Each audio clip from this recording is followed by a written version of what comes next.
Всем привет, с вами Елена, и это канал «Вот бы мне». Друзья, регистрация в ежегодной лотерее Green Card идет полным ходом, и нашей видеоинструкцией уже воспользовались тысячи человек. Инструкция по заполнению каждого пункта там расписана максимально подробно и в то же время простым языком.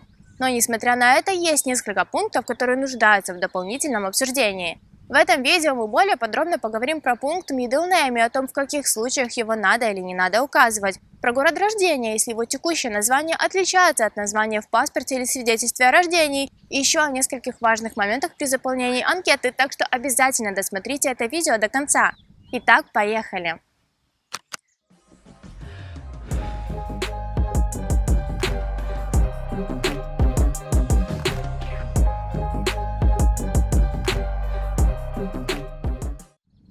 Кстати, друзья, у этого видео будет чуть-чуть другой формат, и на вышеперечисленные вопросы отвечать буду не только я. Несколько дней назад посольство США в Украине проводило прямую трансляцию, в которой можно было задать интересующие вопросы по поводу участия в диверсификационной лотерее. Поэтому у нас и у других людей была возможность задать интересующие вопросы в комментариях, на которые сотрудники посольства и ответили. Так что в это видео будет вставлено несколько фрагментов из трансляции посольства, чтобы ответы были максимально точными.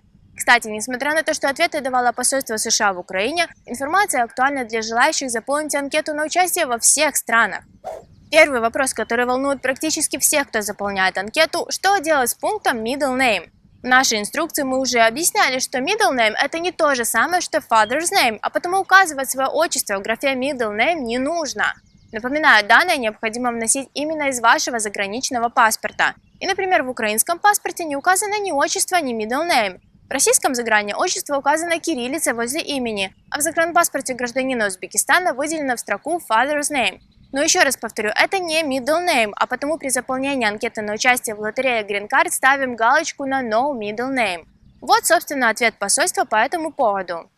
Один маленький нюанс щодо якраз паспорта і те, як ваше ім'я записано в паспорті. Будь ласка, напишіть його точно так само. Тобто ім'я і прізвище. Не потрібно в middle name писати ваше по батькові. Це буде помилкою. Не потрібно. Еще один из самых часто задаваемых вопросов касается пункта номер 4 City where you were born, то есть название населенного пункта, в котором вы родились. Сразу внесу ясность, это не обязательно должен быть город. Речь в данном вопросе идет про название населенного пункта, и вносить необходимо только название. Не надо указывать область и уточнять, село это деревня или город.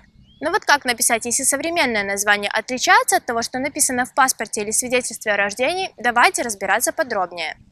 Те, кто пытался найти ответ в интернете самостоятельно, знают, что мнения на этот счет разделились на два абсолютно противоположных. Одни говорят, что нужно указывать согласно данным из свидетельства о рождении, а другие говорят, что необходимо указывать именно современное название. Мы сами долго думали над этим вопросом, но, решив не полагаться на догадки, направили этот вопрос в 2 десятка посольств с просьбой ответить. Скажу сразу, из более чем 20 посольств ответило только посольство США в Загребе и посольство США в Киеве. Остальные либо проигнорировали запрос, либо ответили, что они не проводят консультации и не отвечают на вопросы касательно диверсификационной программы, и такие вопросы необходимо направлять в консульский центр в Кентукки. А как мы знаем, консульский центр в принципе не выполняет даже свои обязательства по своевременной проверке сканов, так что писать туда с дополнительными вопросами бесполезно. Так вот, получив ответы от 2 посольств, могу сказать, что даже тут мнения разделились. Посольство США в Загребе говорит, что необходимо указывать текущее название города, несмотря на данные свидетельства о рождении. Ведь если заказать новое свидетельство, то в нем, скорее всего, укажут уже текущее название вашего города рождения. Но у посольства США в Киеве другое мнение на этот счет. Они ответили, что поскольку в пункте о городе рождения нет уточнения в названии, то лучше использовать то название, которое можно документально доказать, то есть то, что указано в свидетельстве о рождении. И даже больше, этот вопрос снова был задан на прямой трансляции, и мы получили такой же ответ. В нас є запитання: назву міста народження вказувати таку, яка вказана у свідоцтві, стара назва ще за часів СРСР чи сучасну? This is a relevant question for Ukraine. What city name should I put down in the application?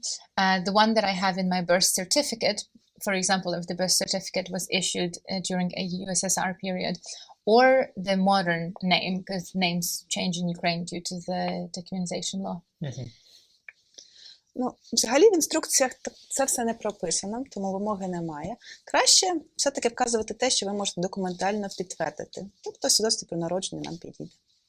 Как видим, как бы глупо это ни выглядело, но даже у самих посольств нет единого ответа на данный вопрос. Исходя из этого, могу предположить, что ошибочным не будут оба варианта, и в случае необходимости вы сможете использовать скриншоты этих писем или часть трансляции в качестве доказательной базы, что указанный вами вариант не являлся ошибкой.